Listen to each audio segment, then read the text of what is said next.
him ever since. Still haven't caught up. But Brother Cliff, thank you so much, though, man. Thank you so very much, though, man. Words fail to express my love for you. I just want to thank each and every one of you for coming out this magnificent afternoon and saluting our dear brother, Dr. Comrade Hassan Abdul Malik. Give him another hand. Give him another hand. Spiritual warrior par excellence. And it's so very important. I know you all heard the Curtis Mayfield when you came in, didn't you? Didn't it sound good?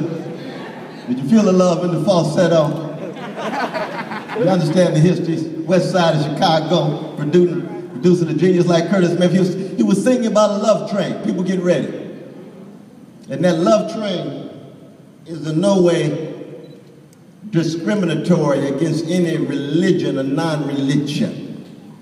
There's some courageous, loving Muslims on that love train. Malcolm X and Hassan and others.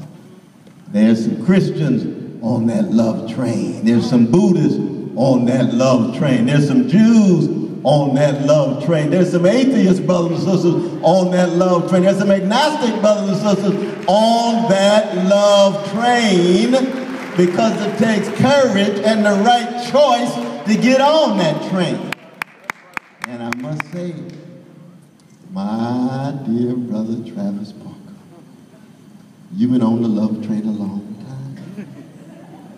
Whether the lights are on you or whether the lights are out, you have been bearing witness in your magnificent mother, who, as you know, was my Sunday school teacher, who was on that same love train, is smiling right now at you as we smile at you. Give it up for our dear brother on the love train, Travis Parker. Travis Parker, we love you, brother. We love you for your work, your witness, your sacrifice here at this grand institution. Working with John Taylor, President, forever President John Taylor, on the love train. We still got the president. It's beautiful to have the president here. Isn't it a beautiful thing? Oftentimes, presidents can be here for a second and they have to go because they're very busy. Our dear sister Deborah Travis is still here. Give her a hand.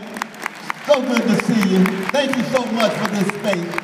Thank you so much for facilitating this. I want to thank the trade union, the teachers and others who made important contribution, especially given the demonization of unions. We're going to talk about this, the demonization of teachers' unions. We're not going to put up with it. Thank you for your support. Thank you for being on the love train.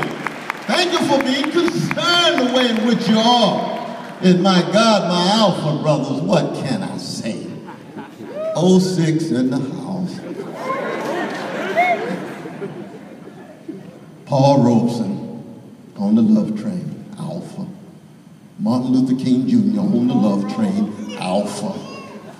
Duke Ellington on the love train, alpha. Jesse Owens on the love train, alpha. John Hope Franklin on the love train, alpha. I can go on, and I haven't even got to Sacramento yet. There's some countries that don't have that high quality of brothers. And those brothers in one fraternity, the alpha. Give it up for the alpha brothers.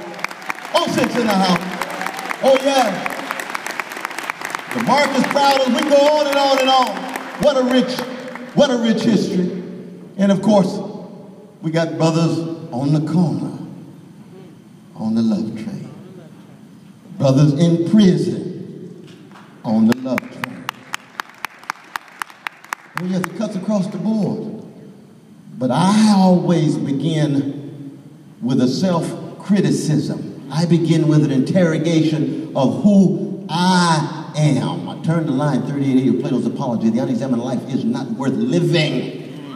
The unexamined life is not a life of the human. And our English word human comes from the Latin humano, which means what? Burying, burial. We're beings toward bodily extinction, beings toward death. And the fundamental question is, who are you? What kind of person you going to choose to be? What kind of choices will you make in your move from your mama's womb to the tomb? That's That's why Brother Mike Daly,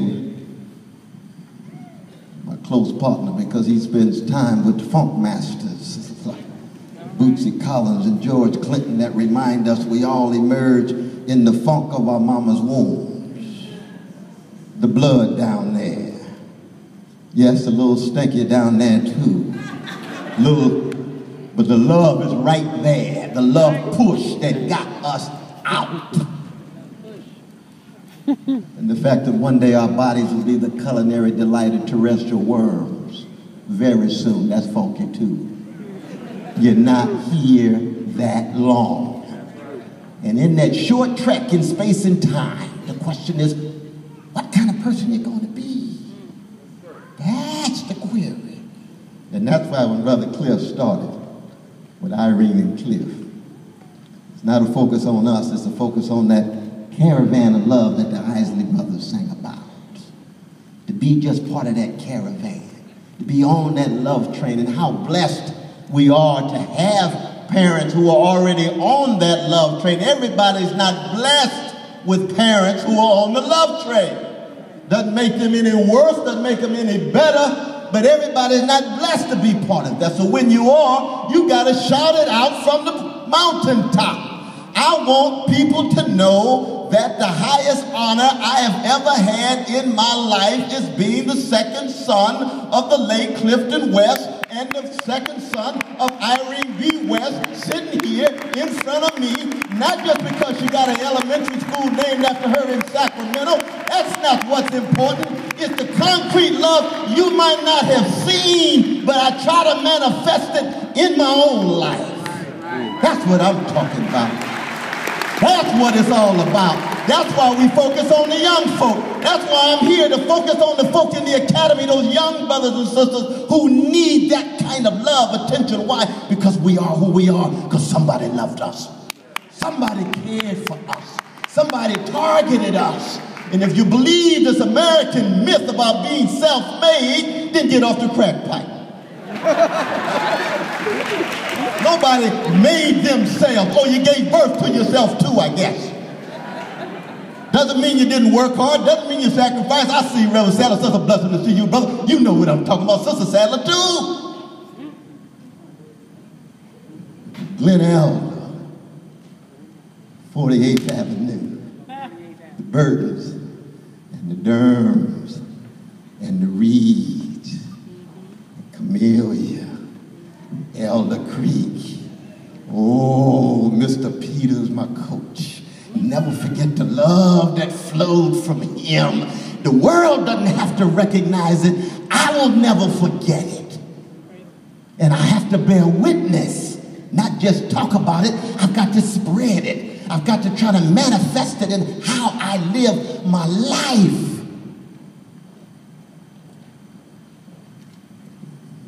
Then on the Will C. Wood, south side of Sacramento, I'm told that Bill Mahan might even be in the house. Is Brother Mahan somewhere around? Yes, give my brother a hand. Just know I know he's so humble.